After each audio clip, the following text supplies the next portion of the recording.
Bé, en principi, jo crec que la defensa que jo faig d'haver obert les escoles, no? I d'haver defensat el referèndum, malgrat no hagués estat acordat amb l'Estat, jo crec que té un fonament, no?, de defensa de la democràcia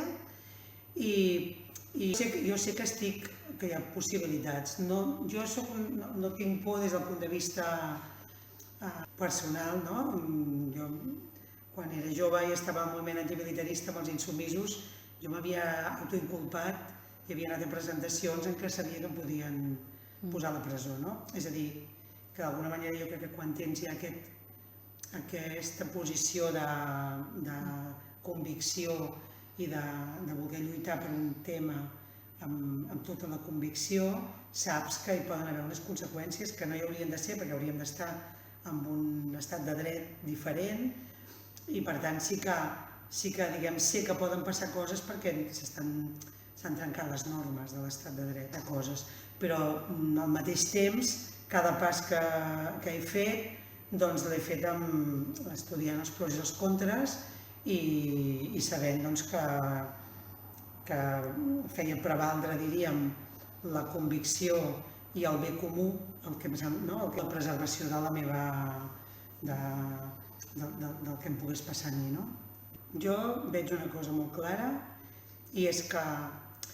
el 78, o sigui, aquí es va morir el Franco, però no es va morir la dictadura, no es va morir el franquisme. Franco va deixar tot molt lligat i ben lligat amb una monarquia sota vigilància militar. I els hereus d'aquest règim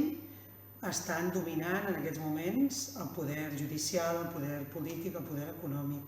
Jo crec que tot l'estat espanyol necessita trencar amb això, perquè si no mai tindrem una autèntica democràcia, mai la tindrem. Penso que és molt greu, és molt greu que un partit del nivell de corrupció que té el PP segueixi governant amb aquest tic mafiós que s'està demostrant que ho està fent. La meva anàlisi és que aquesta revolució catalana que es va produir i es va viure com a revolució l'1 i el 3 d'octubre, crec que hi ha moltes persones, molts analistes que coincideixen que l'ambient popular, tan transversal i tan massiu, era de revolució pacífica, absolutament pacífica, però de revolució. Jo crec que aquest moviment és una oportunitat per vèncer aquest franquisme que encara està viu en l'estat espanyol. Per tant, jo sí que penso que és imprescindible que no guanyi el 155, que el 155 quedi derrotat, perquè el que significa el 155 mantenir, o sigui, el que significa qui ha impulsat el 155, significa d'alguna manera mantenir l'estatus quo, mantenir el feixisme quietet, però mantenir-lo, i admetre que no hi pot haver una revolució, un canvi, per tenir una república dels pobles ibèrics o una república espanyola, o sigui, fer fora la monarquia i tenir una república. Llavors, per mi, segur que hi ha moltes altres lectures a fer perquè estem encara dintre i també hi ha coses que jo puc pensar a nivell personal, però que quan m'entrevistes com a alcaldessa jo no les puc dir. Una cosa és el que jo pugui dir a nivell personal, una altra cosa és el que pugui dir representant a Guanyem Badalona en Comú com a organització i una altra cosa és la que puc dir quan parlo com a alcaldessa en el meu paper institucional. Jo no estic en campanya i per tant aquí no hi ha un punt de vista personal. Jo sí, això ho he dit moltes vegades, sí que crec que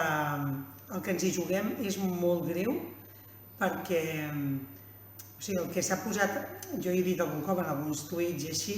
que el que sí que ha fet tot aquest procés és fer caure moltes màscares i que les coses estiguin com molt més clares.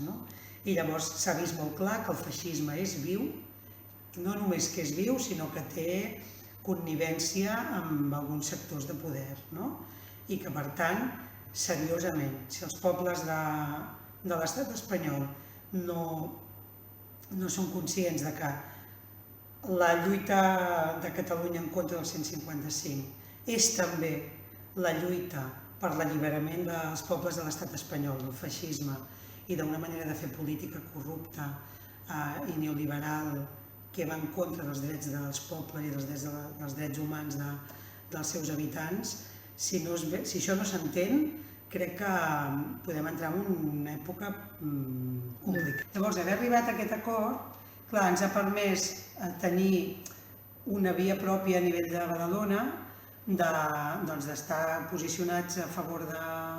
del referèndum i de la mobilització del 3 d'octubre, en el sentit que, perquè com a organització teníem fet aquest camí de debat i de consens. Aquest consens de Badalona ens hauria agradat que fos un consens que hagués servit més al país com a exemple d'aquest punt de trobada tan important, diguem que en la lluita social, la lluita pels drets socials i la lluita pels drets polítics i el dret d'autodeterminació del poble català vagin junts per trencar definitivament el règim del 78 i conquerir un autèntic poder popular que neix des de baix i que fa una democràcia que no estigui encadenada per l'herència del franquisme i submisa a una monarquia autoritària com la que tenim, i del grup